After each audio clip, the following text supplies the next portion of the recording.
My name is Tyler Felix, and I am a technician with ESP. My favorite pastime is motocross. I started racing when I was about 9 years old, but to this day I still ride, I still have fun on motorcycles, and I still watch it on TV with my mom and dad. My dad was a big influence on me growing up, and I knew that he raced when I was younger, and I wanted to do what he did. And I worked as a firefighter for 2 years, and I really enjoyed it, but my body didn't enjoy it as much, and I wanted to jump into a different career where I was still helping people. And at ESP, we help people on a much larger scale. When we go to work, we're working in really, really bad conditions, like full humidity, it's 100 degrees out. Firefighting, you gotta be healthy. You're only as strong as your weakest teammate.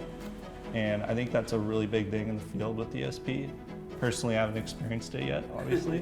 What I'm bringing to the table is my youth. I'm one of the younger guys. I'm very motivated. I'm motivated to learn new things. I'm a yes man.